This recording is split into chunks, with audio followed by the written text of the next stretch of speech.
De la dépression. Fragment poétique. La dépression est un ami un peu particulier, fidèlement tapi dans l'ombre, que vous avez vous-même créé.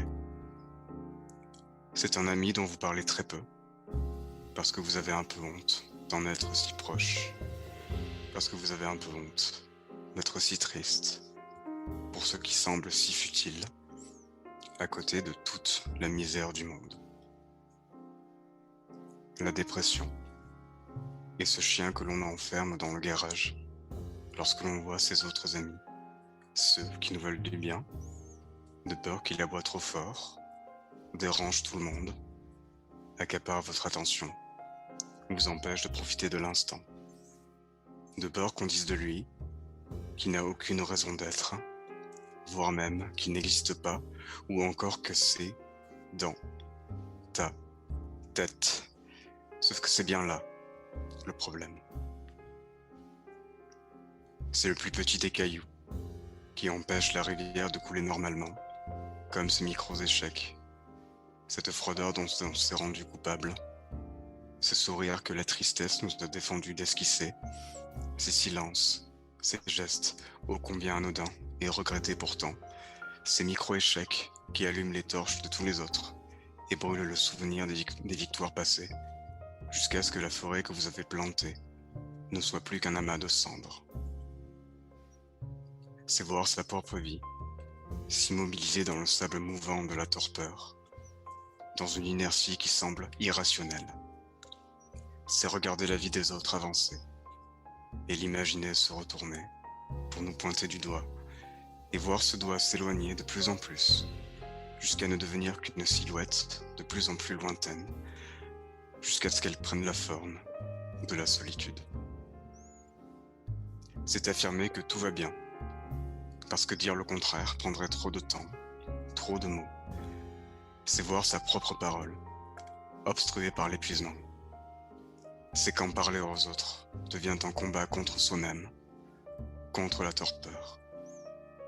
Quand la voix porte si peu, que même un cri reste blanc, inaudible.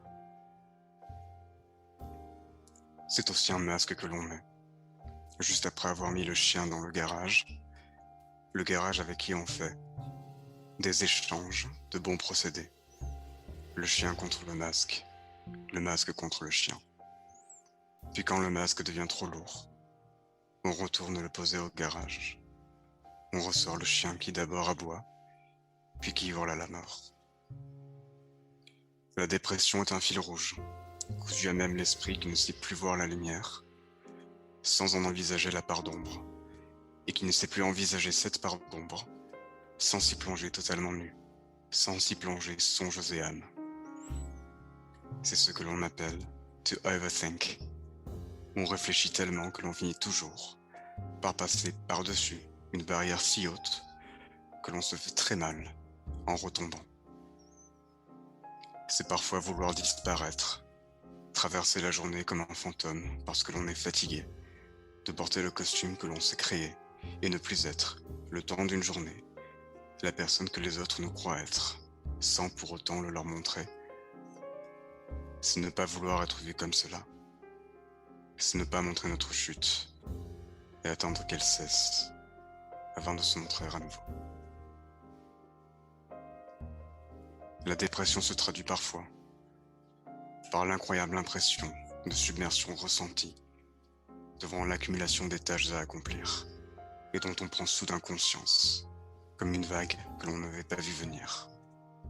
Et toute votre énergie s'envole en constatant tout ce qu'il y a à faire.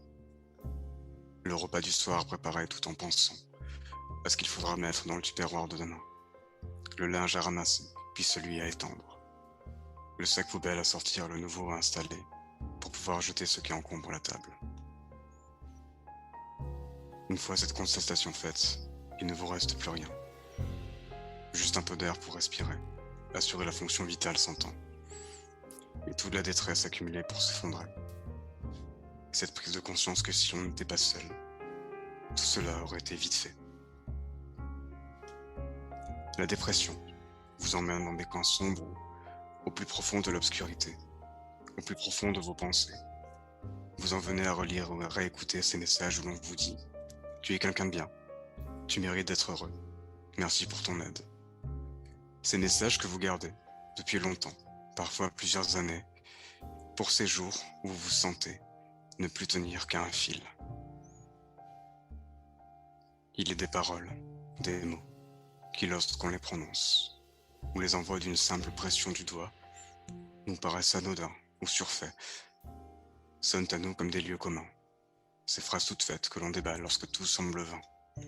Sachez que de l'autre côté, de la voix ou de l'écran, ces paroles, ces mots, sauveront peut-être quelqu'un.